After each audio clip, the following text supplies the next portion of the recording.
You've just hit the 72-hour mark without power.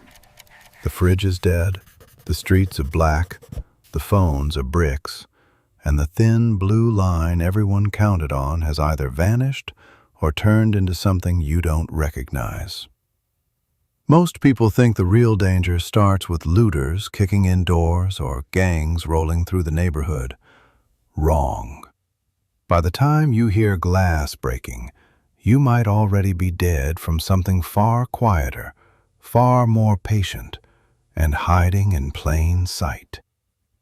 Here are the 7 silent killers that start hunting you the moment the grid dies for good. And almost every prepper I know still ignores at least one of them, especially number 4, because it feels too boring to worry about until it's too late. First killer, carbon monoxide, the invisible reaper that loves generators and loves you even more when you're desperate. You dragged that shiny new generator into the garage to keep the freezer running, cracked the door just enough for air, and went to sleep proud of yourself. 12 hours later, the entire family is gone. No gunshot, no struggle, just eternal sleep while the machine you trusted kept pumping 600 parts per million of odorless death straight into the house. This works because CO is slightly lighter than air and will snake through every tiny gap, every outlet box, every doggy door you forgot existed. Real numbers from the 2021 Texas freeze. Over 300 people treated for CO poisoning in 1 week, 11 dead in a single Houston suburb, because they all made the same common-sense mistake. Rule: generators belong 25 feet from any window, door, or air intake. Full stop, or you become the statistic. Second killer, the waterborne apocalypse nobody sees coming. Day 3, the tap coughs, sputters, and dies. You crack open the 55-gallon barrels you proudly stacked in the basement 6 months ago. You take a big, confident gulp, and 36 hours later you're curled on the bathroom floor praying for death, while norovirus or cryptosporidium turns your intestines into a fire hose. Here's the part nobody tells you.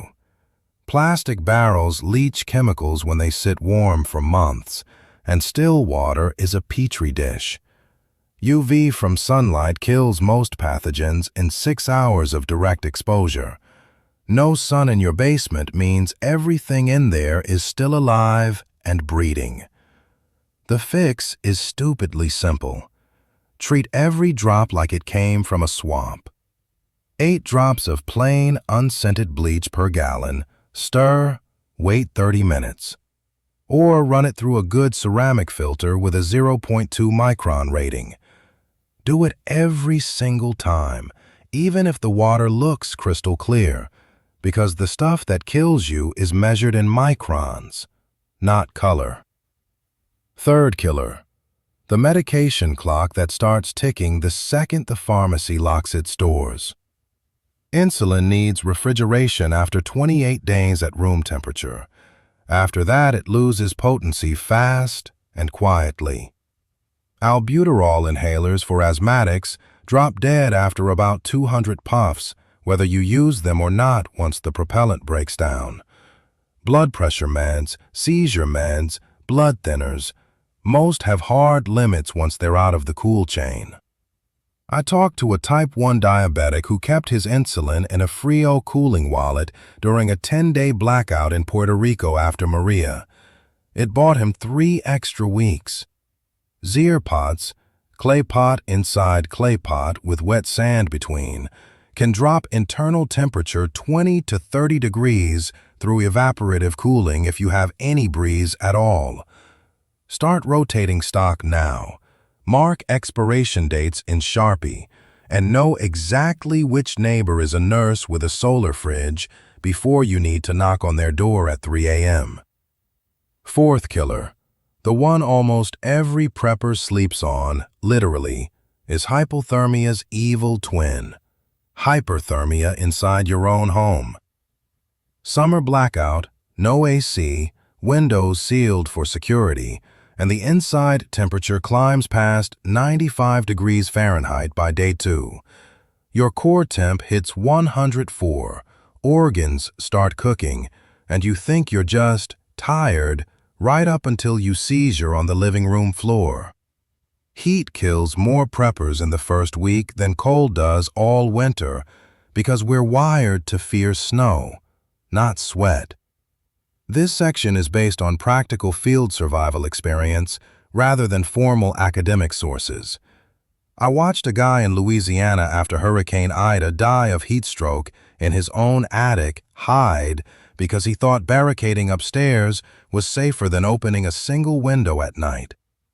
Solution is counterintuitive. Ventilate aggressively after sunset. Create cross breeze with battery fans pointed at the coolest wall. Wet t-shirts and hang them in the airflow. Sleep low where cooler air pools.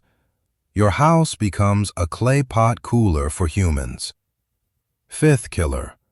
The fire you accidentally start trying to see or cook in the dark. Candles tip, kerosene lamps spill, kids knock over the camp stove while you're in the bathroom for 30 seconds. In normal times, the smoke alarm screams and the fire department is 4 minutes away. Now the alarm is dead, and the only thing screaming is you when the curtains ignite. Over 100 house fires were reported in the first 5 days of the 2020 Oregon outages, almost all from alternative lighting. Switch to headlamps, not candles. Cook outside on a rocket stove 20 feet from the house. Keep a fire blanket and a dry chemical extinguisher within arm's reach of every heat source. Sounds obvious until the whole block is glowing orange because someone thought just one little candle was fine. Sixth killer. Sepsis from the cut you didn't think was a big deal. You sliced your hand boarding up a window or skinning that rabbit you finally managed to trap. No big deal, right?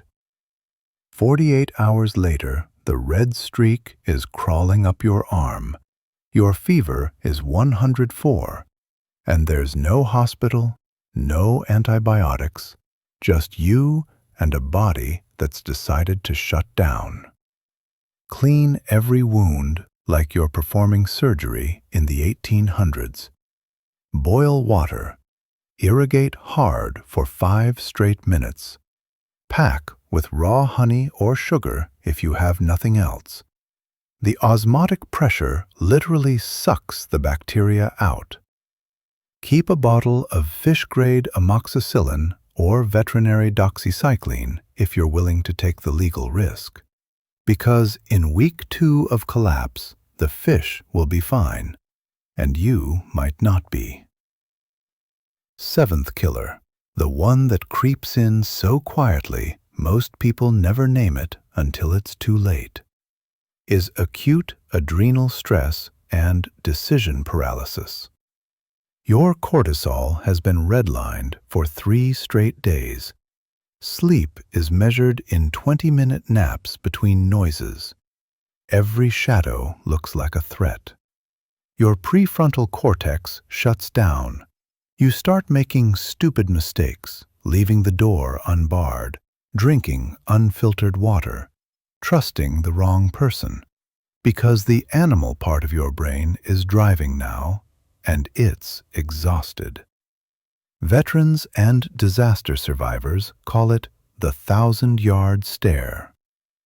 The fix is forced recovery cycles. 15 minutes of slow box breathing every 4 hours. A hot meal, even if it's just boiled beans. And one person on the team whose only job is to watch the watchers and make them lie down. Ignore this, and you'll die competent, armed, and completely out of your mind. So there they are, 7 assassins that don't need guns, don't make noise, and don't care how many cans you have stacked in the pantry. Beat them, and you earn the right to face the louder threats later. Ignore even one, especially the boring ones like heat and bad water, and the collapse wins without firing a shot. Stay sharp, stay humble, and remember, the grid isn't coming back just because you were ready for everything except the stuff that felt too small to worry about.